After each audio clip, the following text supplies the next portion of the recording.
तारा एक तवायफ की व्यथा। जगमग जगमग रोशनी के बीच बसा ये शहर कितना सुंदर लग रहा है। रात होने को है, सब अपने अपने घरों में अपने परिवार के साथ सुख की नींद ले रहे हैं। मगर इसी शहर में है एक बदनाम गली। जब रात में सड़कों पर सन्नाटा छा जाता था, तब इस बदनाम गली में शहर के अमीरों का आना जाना शुरू हो जाता था। माला की हवेली इन तवायफों की भी अकड़ देख रहे हो। हवेली तो ऐसे लिख रही है जैसे बाप दादा राजा महाराजा रहे हो। अरे अपने को क्या है, बस आज की रात एक हसीना मिल जाए बस। और वो अंदर आते हैं। कहने को वो हवेली थी, मगर लोगों के बीच यह हवेली कोठे के नाम से मशहूर थी। कोठे के बीच बैठी थी तवायफें। घुंघरुओं की छन छन, गजरे की महक पूरे कोठे में फैली थी। उन तवायफों की मालकिन थी सबसे बड़ी तवायफ माला, जो बड़ी ही शान से हुक्के के कश लिए जा रही थी। आओ सेठ आओ, आज बड़े दिन बाद माला के गरीब खाने की और रुख कैसे किया। अरे माला, तलब ही ऐसी हो रही थी कि हम दोनों खुद को यहाँ आने से रोक ही नहीं पाए। तो मानो या ना मानो सेठ, हम अमीर भी हम तवायफों के गुलाम ही बन जाते हैं। बताओ आज कौन से मोती के लिए आए हो। आज तो एकदम नया मोती चाहिए माला रानी। कजरी, इसे कमरा नंबर 12 में छोड़ाओ। अब तुम बताओ घोष बाबू। मुझे मोती नहीं, तारा चाहिए। तारा का नाम सुनते ही माला के त्योर चढ़ गए थे। सेठ, तारा को मांगने की हिम्मत मत करना। तारा की कीमत तुम दे नहीं सकोगे। आज कजरी से काम चलाओ। क्या कीमत है तारा की? माला रानी, तुम बोल तो ऐसे रही हो जैसे तवायफ नहीं, सोने का सौदा कर रहा हूँ। याद रखना, सोने सा चमकीला बदन रखने वाली तवायफ की इज्जत तो हमेशा मिट्टी ही रहती है। खुश बाबू, आज तारा की कीमत लगा रहे हो? क्या बात है, कोई लॉटरी हाथ लग गई क्या? या कहीं एक अमीर ने दूसरे अमीर का घर तो नहीं लूट लिया? जिनकी खुद की इज्जत लुटी हुई हो, वो लूटने की बात कर रही है। अपनी औकात मत भूलो तारा। औकात तो बाबू तुम्हारी भूख से बहुत बड़ी है। अगर तवाइफें ना होती तो सड़कों पर बलात्कार की संख्या बढ़ती जाती। भले ही हम तवाइफों की इज्जत माटी क्यों ना हो, पर हमारे आंगन की इस माटी से बनने वाली दुर्गा मैया की मूर्ति तेरे घर में भी जाती है। बंगाली ही है ना तू? क्या तुझे इतना भी नहीं पता, जिस जमीन पर तू खड़ा है उस आंगन की माटी हर माटी में सबसे पवित्र और शुभ है। मालाताई, इसे कहो चला जाए, आज मेरा मूड नहीं है। हाँ।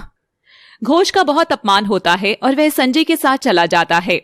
यार, तू भी इतना क्या नाटक कर रहा था? आखिर तारा में ऐसा क्या है जो तुझे वही चाहिए थी? कोई और मांग लेता। तारा में वो अकड़ है जो यहाँ की किसी भी तवायफ में नहीं है, और देखना एक दिन मैं वही अकड़ कुचलूंगा। अरे तारा ऐसा पंगा लेगी तो कौन ही आएगा तेरे पास? जरा मोल भाव करते तो वो ज्यादा दाम दे देता ना। दाम नहीं, दिल चाहिए ताई। मर्द अगर दिल दे बैठे ना तो वो तवायफ के लिए भी लड़ जाता है। बस उसी का इंतजार है। चल ख्वाब से बाहर आ और अगले आदमी का इंतजार देख आगे। आलीशान घर में रहने वाले गोविंद का मन बड़ा ही कोमल और धार्मिक था।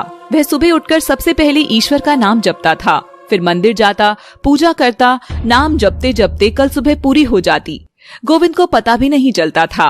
रेखा, मैंने नाश्ता बना दिया है, कहना को भोग लगा दिया है, रंजीत को भी उठा देता हूँ, फिर सब साथ बैठकर नाश्ता करेंगे। सुनो जी, इतनी अच्छी क्यों हो आप? देखते देखते कितने साल बीत गए शादी को। आज तक आपने मुझे कभी नींद से जगाकर काम ही नहीं करने दिया। कान्हा मेरी उम्र भी आपको लगा दे। ओहो, सुबह सुबह ऐसी बात है। हरे राम हरे कृष्णा करो ना रेखा, क्या पति का नाम जप रही हो? अच्छा जी, ठीक है। और सब नाश्ता करने आते हैं।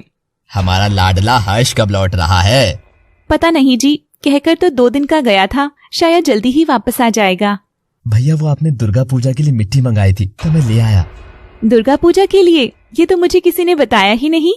हाँ रेखा, मैं हर त्योहार मनाऊंगा ताकि मेरे स्वर्ग से घर की सभी बलाएं माता रानी हमेशा दूर करें। भैया एकदम करेंगी। मैं मिट्टी ही ऐसी लाया हूँ, सबसे शुभ जगह से, माला की हवेली से। ये सुनते ही गोविंद के हाथ एकदम रुक गए और वह रंजीत को गुस्से से देखने लगा। क्या कहा? माला की हवेली? तवायफ खाने की मिट्टी से मेरी देवी माँ बनेगी? ये क्या अनर्थ कराने वाला था तू नालायक? गोविंद जाकर सबसे पहले उस मिट्टी को बाहर फेंकता है।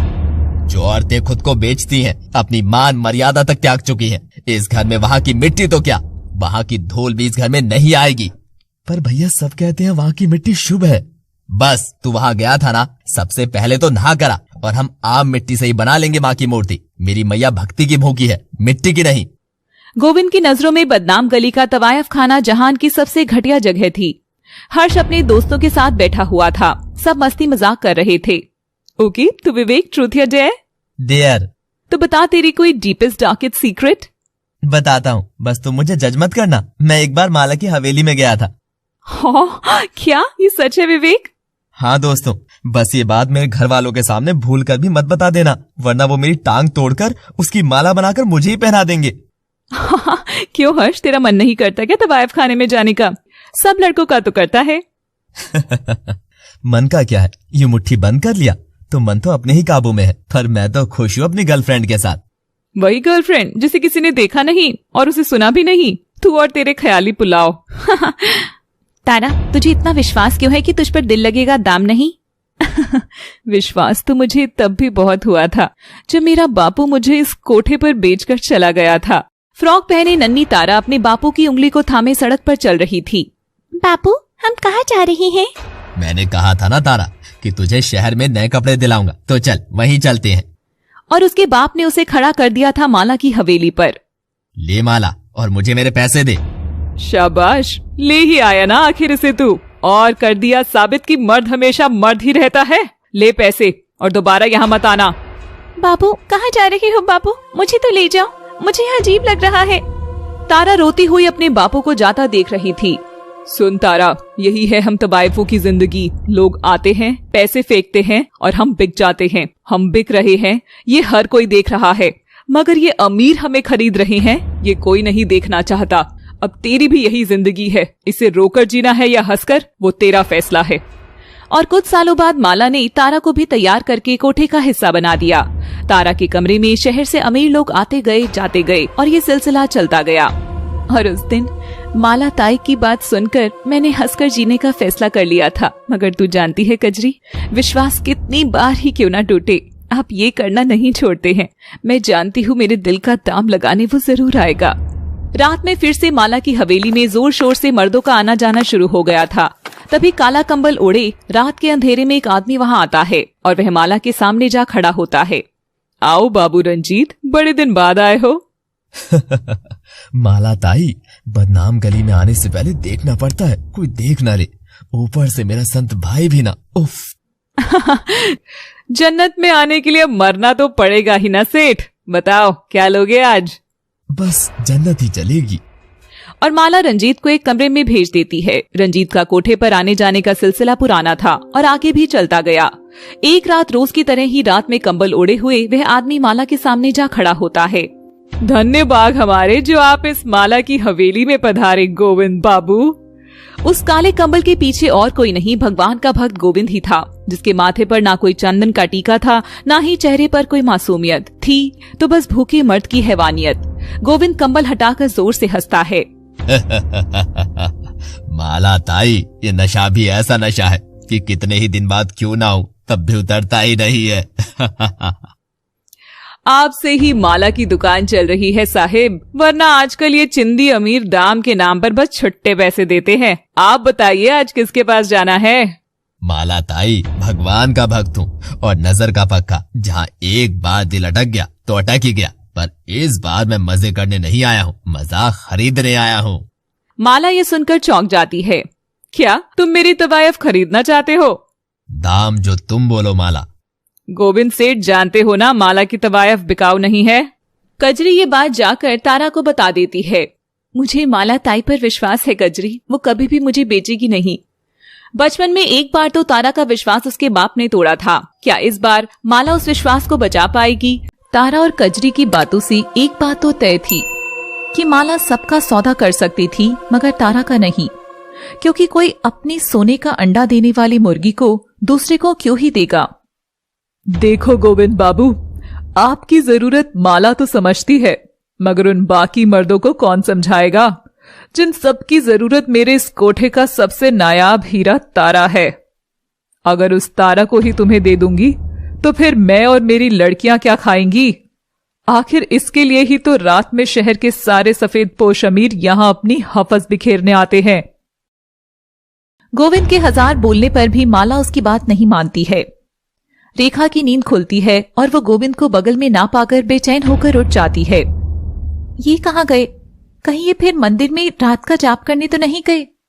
हे कृष्णा, क्या सारी भक्ति खुद के लिए करवाओगे इनसे? कुछ तो अपने परिवार के लिए सोचें, ये कभी तो सोचें। हे भगवान, इनको दे दो ना जो ये मांग रहे हैं, जब ये इतना ही मांग रहे हैं। बेचैन रेखा उठकर रंजीत के कमरे को खटखटाती है।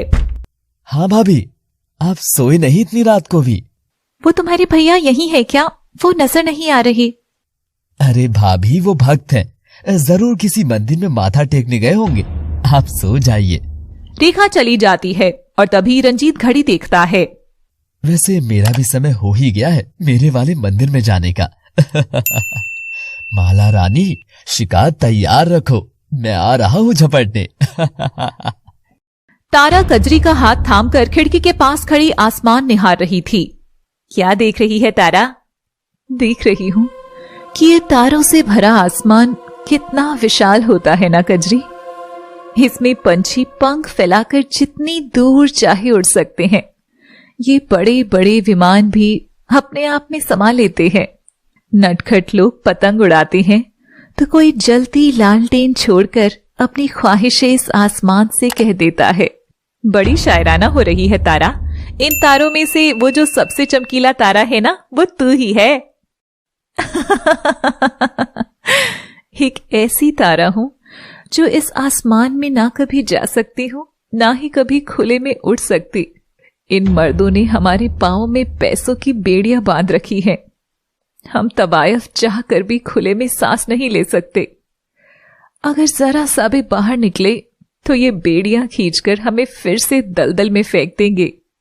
और ये दुनिया, खजरी, क्या ये दुनिया तवाइफों का उजाले में इस दहलीज को लांघना देख सकेगी? कोई हमसे बात करना तो दूर, पास खड़े होकर भी पाप समझता है। पर देख इस आसमान को, यहाँ सारे तारे एक जैसे हैं, मगर हम तवाइफों को इन इंसानों ने हमेशा अलग ही माना है। हाँ तारा, शायद यही हमारी किस्मत है, कोठे से शुरू होकर कोठे पे खत्म। गाने तो बहुत बन गए हैं कजरी। इन्हीं लोगों ने ले लेना दुपट्टा मेरा, राम तेरी गंगा मैली हो गई। मगर आखिर गंगा को मैली करने वाले भी तो इनमें से ही हैं। ये दुपट्टा सीने से भी यही छीनते हैं ना, तो तवायफ कैसे मैली हुई? जब हवस का मैल तो इनके खुद के शरीर पर फैला है। काश गाने ऐसे होते जिसमें ना गंगा कभी मैली हुई हो, ना ही कभी होगी, कभी नहीं होगी। कजरी भी तारा को सीने से लगाकर रोने लगती है और तभी दरवाजे पर खटखट होती है। दरवाजा खुलता है और माला कजरी को इशारा करती है। कजरी तारा को लेकर बाहर आ जाती है। क्या हुआ ताई? वो रईस फुटा कि नहीं फुटा यहाँ से? आ जाते हैं मुंह उठाकर तारा को मांगने। माला की हवेली की शान है तारा, अगर उसे हासिल करना है तो दाम नहीं दिल चुकाना होगा। हाँ। कजरी, तारा का सामान बांध, अब इसका जाने का समय आ गया है। ये सुनते ही तारा और कजरी एकदम हिल गई थी। तभी तारा को पीछे से आकर गोविंद कमर से दबोच लेता है। आए हाय, आखिर में आ ही गई तू मेरे हाथ में तारा रानी। अब तेरे सुनहरे बदन को इतना प्यार करूंगा कि तू जगमगा उठेगी। सबर कर गोविंद सेठ, इसे पहले लेकर तो जा, फिर चाहे जो करना। कुछ देर पहले गोविंद के बार बार कहने पर भी माला नहीं मानती है। निकल जा सेठ और आगे से अपनी औकात देखकर आना। औकात? गोविंद पैसों से भरा बैग माला के आगे फेंकता है। पहले एक बैग, फिर दूसरा, फिर तीसरा। इतने पैसे देखकर माला के मुंह में पानी आ गया था। गोविंद सेठ, माला का मुंह कैसे बंद करना है ये तुम अच्छे से जान गए हो। अब इनसे तो मैं और भी तारा खरीद के ला सकती हूँ। मगर इस तारा जैसी और कोई भी नहीं है, बुलाओ उसे। माला के फैसले के आगे सब तवाइफें नजरें झुकाए तमाशा देख रही थी। कजरी तारा का सामान ला देती है। मैं तेरी बेटी जैसी थी ताई, तूने मुझे बेच दिया, मेरे विश्वास को बेच दिया। एक की कुर्बानी से मेरी इस हवेली का भला होगा। गोविंद तारा का चेहरा घूंघट से ढक देता है और तारा को खींच कर ले जाने लगता है। वह जमीन पर गिरी हुई थी। गोविंद उसे जानवरों की तरह घसीट रहा था। ओ नदी और नारी रहे, औरों का कलंक सर ढोते, राम तेरी गंगा मैली हो गई, पापियों के पाप धोते धोते। गोविंद खुद को काले कंबल से ढककर फिर से सफेद पोश बन जाता है और जैसे ही वह बाहर निकलता है तभी रंजीत उससे टकरा जाता है। माफ करना भाई साहब। गोविंद रंजीत को देखकर सक पका जाता है, मगर रंजीत ने गोविंद को नहीं देखा था। सॉरी भाई, देखा नहीं था। वो जन्नत में जाने की जल्दी मुझे ना अंधा बना देती है। ओह, वैसे आप तो शायद महफिल ही लूट आए हैं, बेचारी माला। चलो मजे करना। हाँ, औरत मजे के लिए ही तो होती है। आओ खेलो, नोचो और रख देना फिर कैद कर अपने बिस्तर पर, हमेशा हमेशा के लिए। हे भगवान, मुझे क्यों लड़की पैदा किया तूने। सुबह तक गोविंद घर नहीं लौटा था, मगर रंजीत आ गया था। आखिर कहाँ गया गोविंद?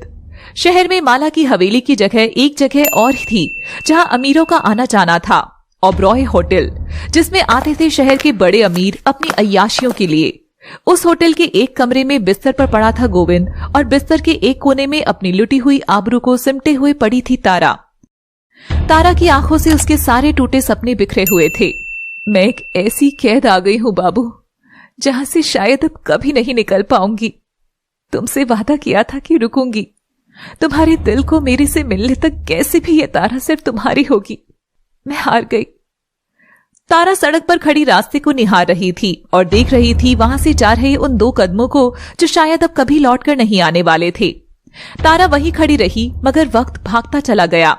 सुनो, तुम्हारी पूरी कीमत देकर आ चुका हूँ, तो आज से तुम मेरी हो। बस अपना दिमाग लगाने की कहीं कोशिश मत करना। लो, इस बैग में कपड़े हैं, पहन लो। उधर दरवाजे की घंटी बजती है। परेशान होकर रेखा दरवाजा खोलती है तो वहां खड़ा था गोविंद, और गोविंद के बगल में खड़ी थी दुल्हन बनी तारा, जिसका चेहरा घूंघट से ढका था। रेखा के कदम एकदम से लड़खड़ा चुके थे। हे राम, ये क्या दे दिया तूने? हे जी, ये आप क्या लेकर आए हैं? गोविंद की आंखों में आंसू थे। वह तारा को लेकर अंदर आता है। रेखा, ये क्या हुआ, कैसे हुआ, मैं खुद नहीं जान सका हूँ। मेरे पास और कोई भी चारा नहीं था। सुनिए, आप मजाक कर रहे हैं ना? कहीं आप अपनी मंदिर की भजन मंडली से तो नहीं लेकर आए हैं कोई? नहीं, ये सच नहीं हो सकता। मैं सपना देख रही हूँ। नहीं नहीं। रेखा खुद को जोरों से थप्पड़ मारने लगती है। रंजीत भी बाहर निकल कर आता है। उसे भी विश्वास नहीं हो रहा था। रंजीत को देख तारा पहचान जाती है कि ये भी माला की हवेली का ग्राहक है।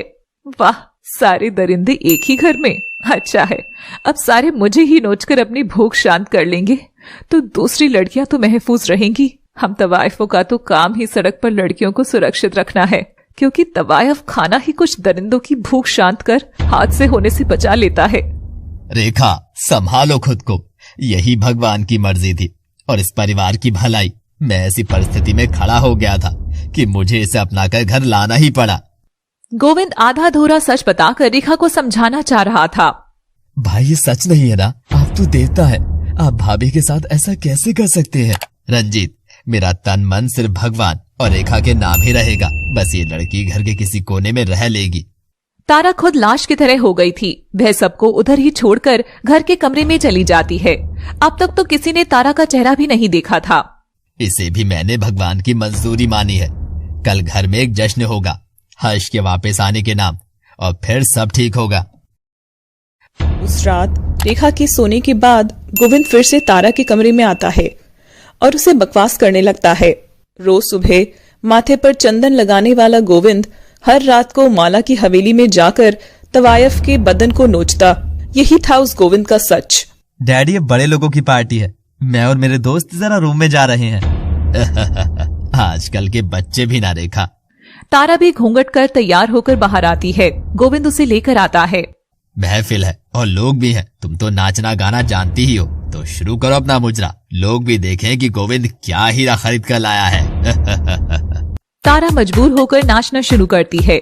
उसे नाचता देख सबके मुंह खुले रह गए थे और घूमते घूमते वह फर्श पर गिर जाती है। ओ, मुझे लोग कहते हैं कदमों की धूल, मुझे लोग कहते हैं कदमों की धूल मुझे आप छू दे तो मुझे आप छू दे, बन जाओ फूल मुझे लोग कहते हैं, कदमों की धूल मुझे लोग कह। हर्ष के कानों में यह आवाज पड़ती है और वह बाहर की ओर आने लगता है। नाचते नाचते तारा का घूंघट उठ जाता है। जैसा कि बताया था, तारा को सिर्फ अमीर लोग ही जानते थे, अमीर पैसों से भी और हवस से भी। अरे ये तो तारा है। हाँ, ये तो माला की हवेली वाली तारा है। हाँ, तवायफ तारा। गोविंद, रेखा, रंजीत सब चौंक गए थे। क्या घर में एक तवायफ आई है? तभी हर्ष आकर तारा को उठाता है और तारा उसके सीने से लग जाती है। अब देखिए आगे क्या, जिस दिल की तलाश तारा को थी वो अब कहीं कुचला जा चुका है। क्या ये महलों के हुक्मराने तवायफों को यूं ही नोचते रहेंगे? हर्ष जमीन पर गिरी हुई तारा को उठाता है और उसका चेहरा देखता है। वहां खड़े सभी लोग उसका चेहरा देख रहे थे। हाय हाय, तवायफ के कदम, वो भी इस मंदिर जैसे घर में पड़े हैं। राम राम राम राम। ऐसी भी क्या मजबूरी थी गोविंद भाई साहब की, जो इस तवायफ को नाच गाने के लिए बुला लिया।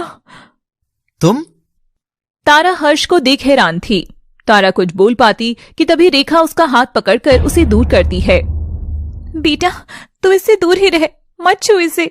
हे जी, मेहमानों को भी भेज दीजिए, घर की बात घर में ही रहे तो अच्छा है। और सब मेहमान भेज दिए जाते हैं। आखिर इस घर में हो क्या रहा है? और ये तवायफ क्या लगा रखा था इन बेवकूफों ने? अब कोई कुछ बोलेगा भी या नहीं? तेरे बाबा उठाकर लाए हैं एक तवायफ को इस घर में। ये है तवायफ, माला हवेली की तवायफ तारा। तू ही पूछ इनसे। हर्ष ये सुनकर हैरान हो जाता है। वह तारा की ओर बस देखता हुआ जा रहा था। उधर तारा को पहली बार तवायफ शब्द गाली की तरह चुभ रहा था। तवायफ तवायफ तवायफ, हाँ हूँ मैं एक तवायफ। नाचती भी हूँ, गाती भी हूँ, रात में लोगों की भीड़ भी बुलाती हूँ। तो मुझे तवायफ बनाया किसने? इन मर्दों की भूख ने। ये जो मर्द अपनी पत्नी का आंचल छोड़कर दूसरी औरत के पल्लू में जाकर छिपते हैं, वो बनाते हैं हमें तवायफ। आज खुद से पूछना पड़ रहा है कि क्या तवायफ होना इतना भी बुरा है? जो ये सब लोग जिनसे मैं कभी मिली नहीं, जानती तक नहीं, सब मुझसे घृणा से देख रहे थे। और क्या, तवायफ होना बुरा ही तो है। शरीफ घर की लड़कियां ये सब काम नहीं करती। अच्छा रंजीत बाबू, और शरीफ घर के मर्द कोठे के चारों ओर मंडराते रहे, वो चलेगा, पर वो मर्द है ना, उनकी तो बस जेब करती है। अरे हम औरतों का तो बदन करता है, बदन। अपनी पेट की भूख को शांत करने के लिए हम तवाइफे हर रात कितना जलती है, तुम सबको क्या अंदाजा। पर आप तो जानते होंगे न रंजीत बाबू, आपका तो आना जाना लगा ही रहता है माला की हवेली में। रेखा और हर्ष रंजीत को घूर कर देखते हैं। ये आप लोग मुझे ऐसे क्यों देख रहे हैं? भाई साहब से पूछिए, आखिर तवायफ को यहाँ उठाकर क्यों लाए हैं? अब तो चुप्पी तोड़िए जी, ऐसी क्या मजबूरी थी जो घर में मेरी सौत ले आए हैं, वो भी तवायफ। हाँ, ले आया घर में तवायफ, क्योंकि इसने मुझे मजबूर कर दिया था। इन लड़कियों ने पैसे ऐंठने का धंधा कर लिया है। मैं तो अच्छा भला उस ओर से जा रहा था कि उस माला ने मुझसे पैसे लेने के लिए इसको मेरे गले में डाल दिया और कहने लगी अगर ऐसा नहीं किया तो पुलिस में ले जाकर कहेगी कि मैंने इसके साथ कैसे कैसे गलत काम किए हैं। बताओ मैं क्या करता रेखा, हर्ष, मैं क्या करता? मुझे मेरा स्वर्ग सा घर बचाने के लिए ये बात माननी पड़ी। सोचा इस मंदिर की चौखट पर पांव रखेगी तो उस घटिया जिंदगी को बाहर ही छोड़ देगी, मगर एक तवायफ अपनी जात कभी नहीं भूलेगी, कभी नहीं।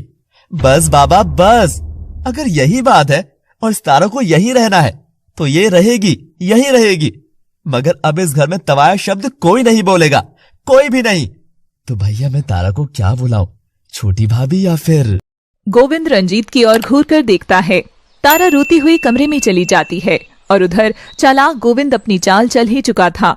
तारा को खुद से सोने के पिंजरे में कैद कर ये जताने लगा कि तारा ने उसे फंसाया है। रेखा उदास होकर गोविंद को गले लगाती है। मैं तो डर ही गई थी, दुनिया चाहे जो भी बोले, आप मेरे लिए देवता हैं और रहेंगे। बस उस लड़की से थोड़ा दूर रहना है, मैंने सुना है कि कैसी लड़कियां अपने रूप रंग से डोरे डालकर आदमियों को वश में कर लेती हैं। और गोविंद जैसा शिकारी सियार चुपचाप बेदाग इस मुसीबत से निकल चुका था।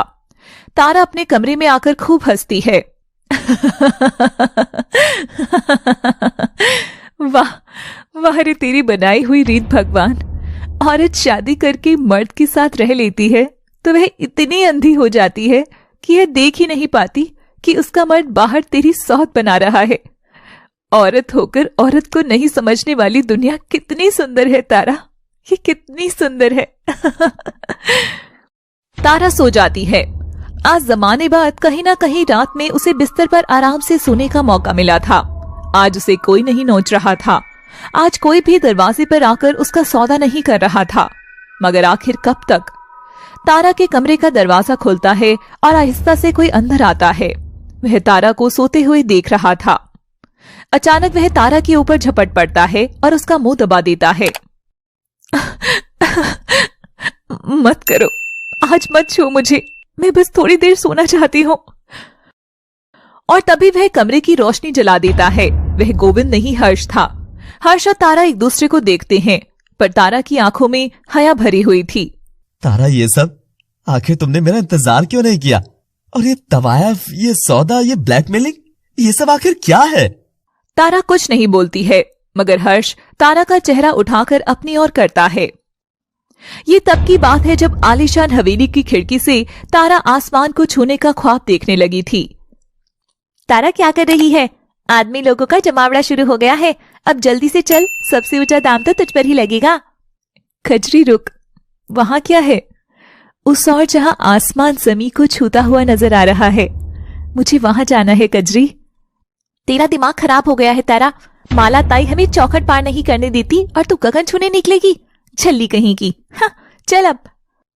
मगर तारा के इरादे तारा के सपनों से भी मजबूत थे। उस दिन भी तारा की सबसे ज्यादा बोली लगी।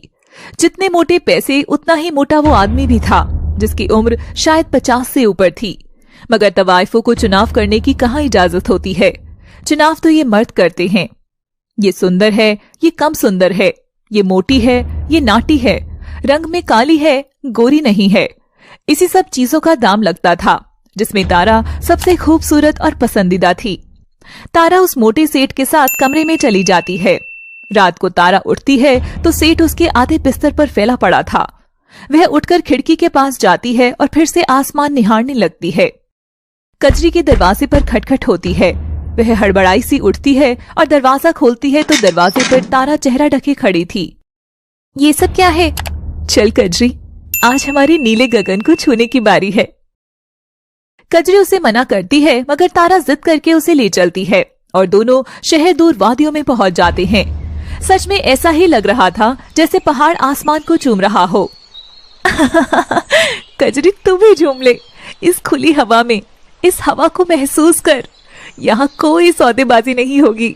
काश हर तवायफ इतनी बेखौफ होकर बाजार में भी चल सके। तारा और कजरी चले जाते हैं, मगर वहाँ कोई और भी था जो इन्हें दूर से देख रहा था। हर्ष दूरबीन से तारा को झूमता देखता है और बस देखता ही रह जाता है। यार भाई सुन, इस मौसम में यहाँ वादियों में कोई परी वगैरह भी आती है क्या? अगले दिन भी तारा वहीं लौट आती है, मगर आज वो अकेली थी। सुबह ठीक से हुई भी नहीं थी। सूरज उगने को था। अभी तारा को ऐसा लगा जैसे उसे कोई छू रहा हो। वह घबरा कर चीखती है, कौन कौन है? और हर झट से उसका मुंह बंद कर देता है। चिल्लाओ नहीं और हिला मत, तुम्हारी पीठ पर सांप चल रहा है। तारा ये सुनते ही और घबरा उठती है। हर्ष सांप को लकड़ी से फटकार कर भगा देता है। हाँ, शुक्रिया, आपका बहुत शुक्रिया। मेरी तो सांस ही अटक गई थी। हाँ, देखा मैंने। चलो एक चीज तो पता चल ही गई कि आपको भी डर लगता है, यानी कि आप कोई परी या भूत वगैरह तो नहीं है। क्या बोले? अरे मैं एक जिंदा लड़की हूँ जनाब, पर कहीं आप दुष्ट आत्मा तो नहीं? अगर ऐसा है तो नहीं, प्लीज भगवान के लिए मुझे छोड़ देना। वो इस वीराने में कोई रहता नहीं है ना, इसीलिए। और मैं तो यहाँ मेरे दोस्तों के साथ आया था, और आप यहाँ? आसमान को चूमते हुए देखने आई थी। क्या कहा? जी नहीं, वो मैं यहाँ नहीं रहती हूँ। मैं तो माला की हवेली है ना। क्या? माला की हवेली? हर्ष के चेहरे की उड़ती रंगत देखकर तारा थोड़ा घबरा गई और उसे सच कहने की हिम्मत नहीं हुई। हाँ, वो माला की हवेली के पास जो कॉलोनी है उसके ठीक पीछे मेरा घर है। ओह अच्छा, मैं तो डर ही गया था कि माला की हवेली में आप जैसी लड़की, क्योंकि वो तो तवायफ खाना है ना। मेरी जैसी मतलब? क्या वो तवाइफे भी लड़कियां नहीं है, या हर लड़की उन तवाइफों जैसी नहीं है? नहीं, मेरा वो मतलब नहीं था। वो बचपन से ही हमें कभी माला की हवेली की ओर जाने नहीं दिया गया। और मेरे बाबा तो ऐसे हैं कि बाबा अगर तवायफ शब्द कहीं सुन भी लें तो कान में गंगा जल डालते हैं, और माँ अगर तवायफ कह दे तो गंगा जल पी लेती हैं। तारा मुस्कुराकर बिन कुछ बोले वहाँ से चली जाती है। वे कमरे के आईने के सामने खड़े होकर खुद को निहारती है। वही आंख, वही नाक, वही कान, मुंह, हाथ, वैसी ही चमड़ी है। सब वैसा ही है तो जो भगवान ने बाकी लड़कियों में बनाया है, तो हमें ही हमेशा गंदी नजरों से क्यों देखा जाता है? अगले दिन भी तारा वहाँ जाती है, मगर आज हर्ष पहले ही बैठा हुआ था। हर्ष को बैठा देखकर तारा पलटकर जाने लगती है। हे सुनो, कल मैं बस तुम्हारे बारे में ही सोचता रहा और मुझे लगा कि मैंने लड़कियों की डिसरेस्पेक्ट की है। I am sorry. कोई नहीं। वैसे तुम्हारा नाम क्या है? मैं हर्ष हूँ। वो देख रहे हो चांद के ठीक बगल में चमकीली चीज, वही हूँ मैं। तारा? वाह तारा, तुम कितनी फिल्मी हो। काश सब कुछ ही फिल्मी होता। फिल्मों में तो लड़के को तवायफ से भी इश्क हो जाता है। सुना है मर्द अगर मोहब्बत कर ले तो तवायफ के लिए भी लड़ जाता है। तारा की बात सुन हर्ष उसको देखता ही रह जाता है। आज तक ऐसी बातें करने वाली लड़की उसने पहले कहीं नहीं देखी थी, मगर जब हर्ष तारा का सच जानेगा तो क्या वह फिर भी उसे अपनाएगा या नहीं? तारा और हर्ष अब अक्सर मिला करते थे, ढेरों बातें किया करते थे। इस बीच तारा भूल ही गई थी कि वह एक चमकता सोना तो है, मगर ऐसा सोना जिसका सरे बाजार एक रात के लिए सौदा होता था। उस सोने को कोई अपने घर में नहीं ले जाना चाहेगा। आजकल तारा आईने में देखने पर खुद को तवायफ की तरह नहीं बल्कि एक बेदाग लड़की की तरह देखने लगी थी। माला को तारा के चेहरे की रंगत कुछ अजीब लगती है। तारा, बचपन से जानती हूँ तुझे, तू उबासी भी लेती है तो तुरंत पकड़ लेती हूँ। आखिर तेरे अंदर क्या खिचड़ी पक रही है? बता, बड़ी खोई खोई सी रहती है तू। तारा माला की बात सुनते ही घबरा जाती है। नहीं ताई, वो मैं बस आजकल काम से थोड़ा थक जाती हूँ, तो बस। सब समझ रही हूँ मैं। देख तारा, जो सपने तू देख रही है वो सपना मैं भी देखा करती थी, मगर सपने टूटते गए मेरे इस बदन की तरह। हर रात जैसे एक ही नया मर्द आकर मेरे बदन को नोचता था। एक सपना टूट जाता था और फिर अगली रात एक और आदमी और एक और सपना। धीरे धीरे करके सब सपने बिखर गए और ये माला मासूम माला से कब माला ताई बन गई पता ही नहीं चला। 35 साल हो गए मुझे यहाँ। मेरी आई मुझे यहाँ 12 साल की छोड़ गई थी। सुना ना तूने? आई मेरी खुद की आई, क्योंकि उसे पैसे की दरकार थी। तो क्या समझी? बाप बड़ा ना मैया। अरे भैया, सबसे बड़ा तो है रुपया। ताई पर मेरी जगह पर वर अगर मगर किंतु परंतु कुछ नहीं होता तारा। और इस थकान की आदत डाल ले तारा। यही तवाइफों की नियति है। जब तक जवान हो इन मर्दों की भरी जेब पर अपना बदन खर्चती रहो, ताकि जब रूप ढल जाए तो अपने बुढ़ापे के लिए 4 पैसे तो जुट जाए। तारा जो हर्ष से मिलकर खुशी महसूस करने लगी थी, अब एकदम से उसकी खुशियों का कत्ल हो गया था। सुर्ख रहेंगी ये अखियां और बंजर रहेगा दिल। जिंदगी की वीरानियत में सिर्फ बजेंगे तो ये मेरे घुंघरू। आखिर हम तवाइफों को दिल लगाने का हक थोड़ी ही है। कोई हक नहीं है, कोई भी नहीं। और तारा ने अब सुबह जल्दी उठना छोड़ दिया, आसमान को तकना छोड़ दिया था। वह बस तवायफ खाने में भीड़ के सामने नाचती और रात में कोई भी मर्द उसके कमरे को खटखटाता था। दिन बीतते गए। हर्ष रोज उसी जगह तारा का इंतजार करने लगा, मगर तारा नहीं आती थी। हर्ष को उदास देख उसका दोस्त उसके पास जाता है। हर्ष, कब तक तू उस अनजान लड़की के लिए अपना खून जलाएगा? अरे भाई, वो चली गई होगी, तू भी चिल करना। हर्ष कोई जवाब नहीं देता। वह बस वहीं बैठकर आसमान को निहारता रहता है। हाँ, याद आया, उसने मुझे अपना पता बताया था। माला की कोई हवेली है, वो उसी के आसपास रहती है। तो फिर इतना क्या सोचना, चल तेरी हीरोइन को ढूंढते हैं अब। हर्ष खुश होकर सतीश के साथ निकल पड़ता है तारा को ढूंढने। हाँ, बस 2 किलोमीटर और दूर है माला की हवेली, फिर मैं तुम्हें ढूंढ लूंगा तारा। भाई एक बात बता, तुझे कहीं प्यार व्यार तो नहीं हो गया उससे? प्यार है या नहीं ये बात मैं नहीं जानता, मगर उस लड़की में कुछ तो कशिश थी। ऐसे एकदम से वो गायब नहीं हो सकती सतीश। मुझे उससे मिलकर जानना ही होगा कि आखिर वो क्यों नहीं आती अब वहाँ। क्या वो उड़ना नहीं चाहती? अगर वो उड़ान भरने से डर रही है तो मैं उसको पंख दूंगा। ओहो ब्रो, ये ले आ गई तेरी माला की हवेली। तू यहाँ पता कर, मैं गाड़ी पार करके आता हूँ। हर्ष गाड़ी से उतरकर माला की हवेली की ओर बढ़ता चला जा रहा था और उसने हवेली के बड़े से दरवाजे को आहिस्ता से धकेल दिया। माला दरवाजे की आवाज सुनती है। अरे देख तो कजरी, ग्राहकों का आना जाना तो आज समय से पहले ही हो गया है। जा जरा लड़कियों को बोल तैयार होकर आ जाएं। तभी हवेली की लाइट चली जाती है। हेलो, एक्सक्यूज मी, हेलो, कोई है? उस विशाल हवेली में हर्ष प्रवेश कर चुका था। कजरी मोमबत्ती जलाकर कमरे में जाती है और दरवाजा खटखटाती है। जल्दी तैयार हो जाओ, लोग आने लगे हैं। कजरी, आज मेरा मन नहीं है, किसी और को भेज दे। और ये कौन सा समय है आने का? तवायफ खाने का नशा ही ऐसा है हुजूर, यहाँ हर कोई वक्त बेवक्त आ ही जाता है। चलो अब जल्दी आओ, माला ताई सबको बुला रही है। कजरी और बाकी तवायफे मोमबत्तियां लेकर माला के पास आती है। लारे मनोरमा, एक मोमबत्ती मुझे भी दे, मैं भी तो देखूं। आखिर ऐसा कौन है जिसे दिन में ही माला की हवेली का रास्ता दिख गया? माला हर्ष की ओर मोमबत्ती ले जाकर उसका चेहरा देखती है, मगर हर्ष कुछ भी देख पाता उससे पहले ही वह पलटकर हंसने लगती है। अरे ये तो एकदम नन्हा चूजा है, इसे यहाँ का पता किसने बता दिया? चलो इसे ले जाओ जन्नत में। और कुछ तवाइफे हंसती हुई उसे पकड़कर अंदर ले जाने लगती हैं। देखिए, मेरी एक बार बात तो सुनिए, मैं किसी को ढूंढ रहा हूँ। बाबू अब जरा कमरे में जाइए, वहाँ सब मिल जाएगा। तवाइफों ने हर्ष को कमरे में धकेलकर दरवाजे को कुंडी लगा दी थी। अंदर बहुत अंधेरा था। हर्ष दरवाजा न खुलने पर परेशान होकर बैठ गया था। तारा, ये कहाँ फंसा दिया तुमने? अरे कोई तो खोल दो बहनों। और हाथ में मोमबत्ती लिए कमरे की ओर एक तवाइफ बढ़ रही थी, जिसका चेहरा घूंघट से ढका हुआ था। उसने आहिस्ता से दरवाजा खोला और अंदर आ जाती है। क्या हो गया था बाबू, रहा नहीं जा रहा था क्या, जो दिन में ही इस हवेली की चौखट तक आ गए? लोग कहते हैं कि शराब की शीशी में नशा कैद होता है, मगर यहाँ मेरी नशे के आगे तो सब जाम फीका पड़ जाता है। चलो ले चलो तुम्हें तारों के शहर में। धरती पर ये दुनिया हमें प्यार न करने देगी। और तवायफ अपने कर्म को करते हुए मोमबत्ती को टेबल पर रखकर अपने सीने से दुपट्टा हटा देती है। ये आवाज तो मुझे जानी पहचानी लग रही है। सुनिए, आप जो कोई भी है, मैं यहाँ अपनी दोस्त तारा को ढूंढने आया हूँ। मुझे उसने बताया था कि वो यहीं कहीं रहती है।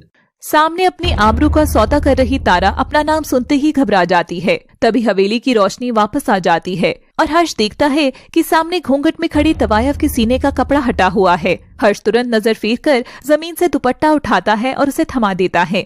तारा झट से अपना सीना ढक लेती है। हया के मारे उसकी आंखों से आंसू बरस पड़े थे। इस घूंघट की आड़ ने आज तारा को बचा लिया था। माफ कीजिएगा, मैं शायद गलत जगह आ गया हूँ। मैं तो बस यहाँ मेरी दोस्त को ढूंढने आया था, मगर ये जगह तो। हाँ, ये एक तवायफ खाना है और मैं इस हवेली की तवायफ हूँ। यहाँ कोई तारा नहीं रहती है बाबू, यहाँ सिर्फ अंधेरा रहता है। तुम गलत इरादे के नहीं लग रहे हो बाबू, तुम चले जाओ यहाँ से और फिर कभी इस बदनाम गली की ओर मत आना। हर्ष खूब सारे पैसे निकाल कर टेबल पर रख देता है। आप भली लगी मुझे और आपकी आवाज मेरी किसी खास से भी मिलती है। आप ये पैसे रख लीजिए, ये आपके काम आएंगे।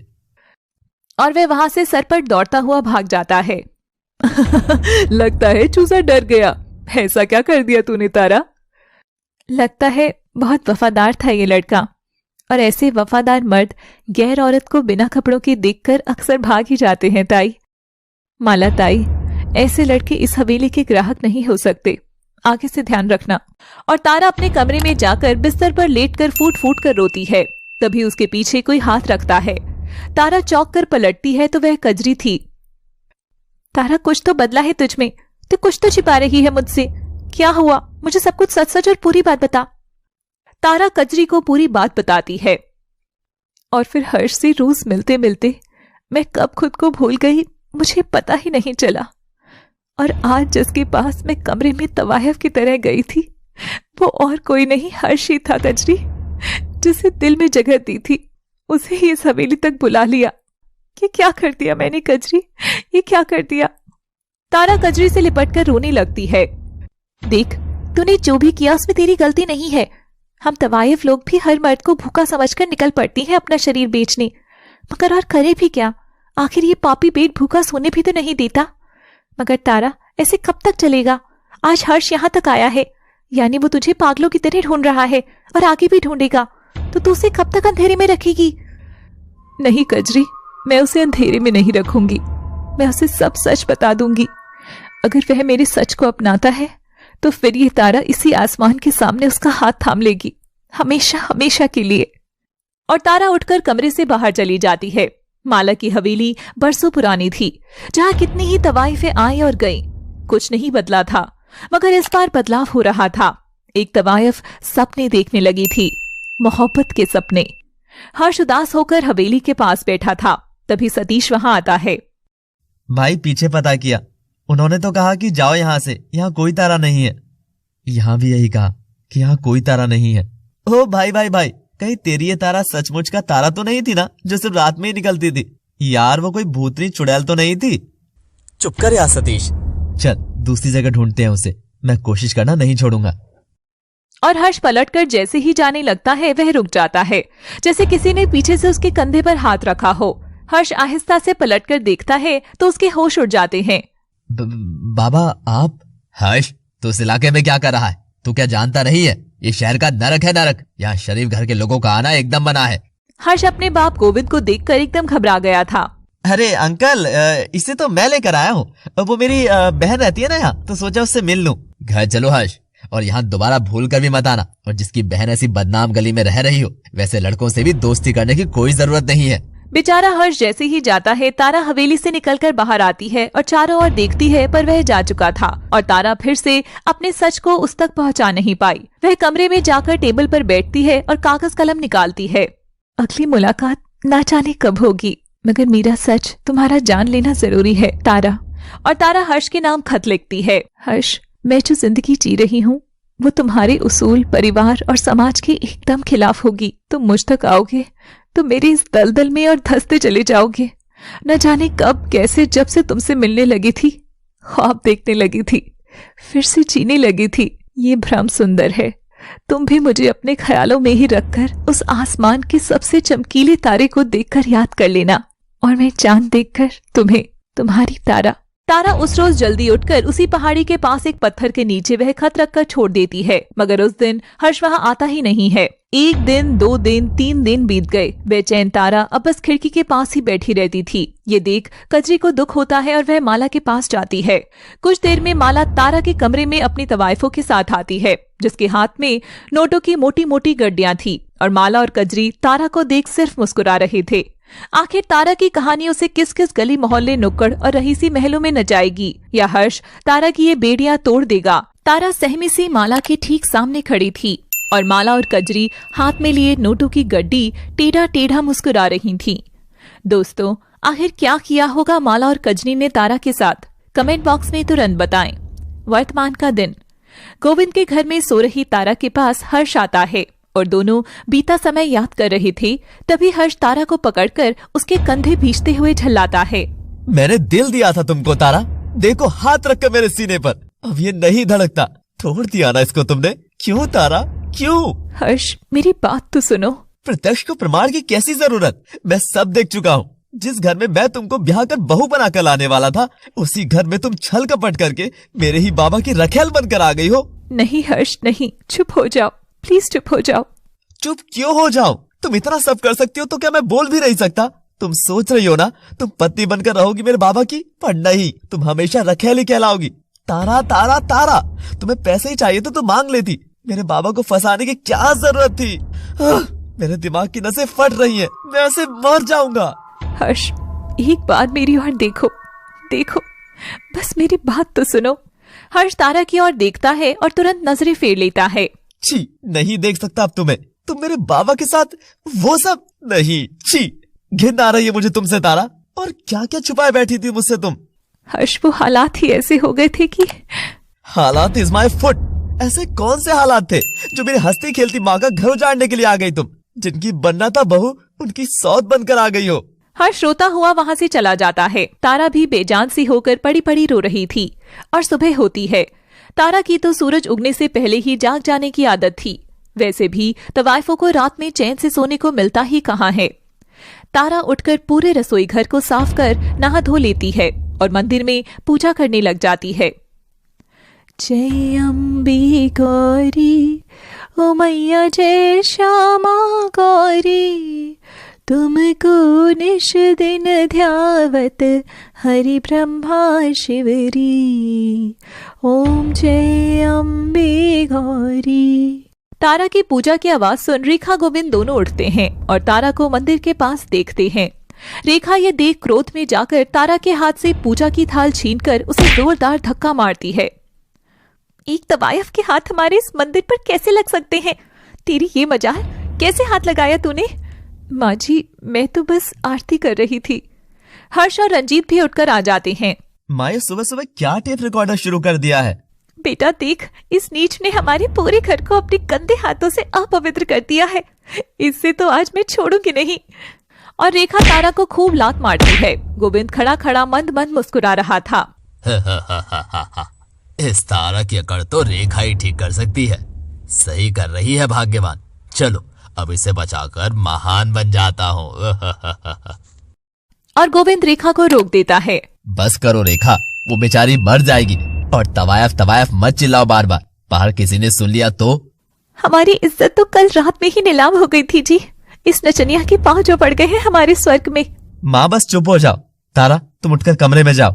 तारा जाने लगती है कि तभी रेखा उसके बाल पकड़कर रोकती है। सुन लड़की, तूने मेरे पति पर हाथ मारा है, मैं चुप रही।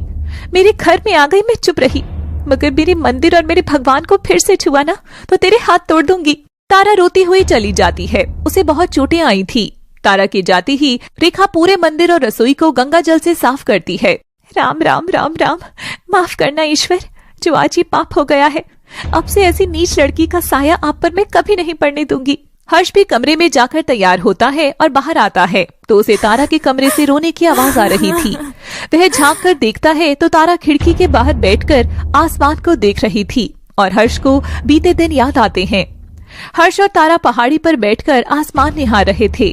तभी हर्ष तारा के करीब जाता है। तारा, अगर कोई टूटा तारा दिखे तो तुम उससे सबसे पहले क्या मांगोगी? बेदाग जीवन। मतलब? यानी कि सोचो, एक रोज मैं सोकर उठूं और मेरी ये दुनिया रही ही ना। मैं सोऊं बिस्तर पर और उठूं किसी हवाई जहाज में जो इस आसमान में उड़ रहा होगा, जू जू करके।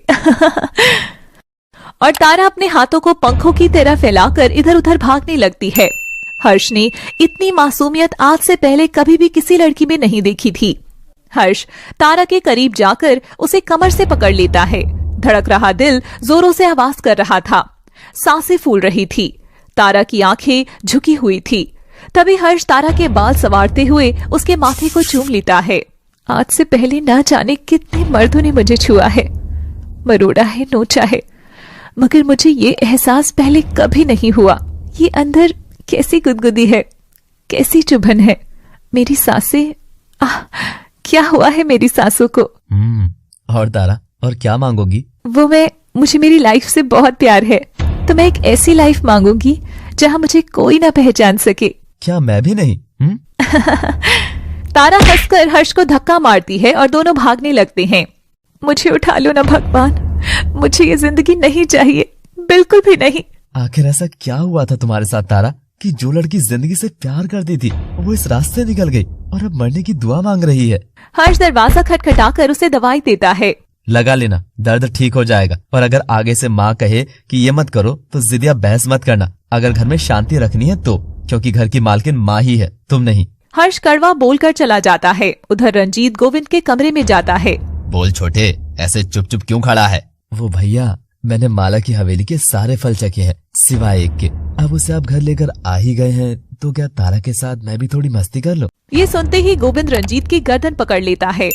बदतमीज, वो एक लड़की है, उसके बारे में ये सब बोलेगा तू? ओ भैया बस ना, आप अपना ये ड्रामा ना ही करें तो अब अच्छा होगा। भाभी और हर्ष आपकी बातों से पागल बन सकते हैं, लेकिन मैं नहीं। मैं जानता हूँ कि मेरी ही तरह आप भी उस तवायफ खाने के शौकीन रहे हैं।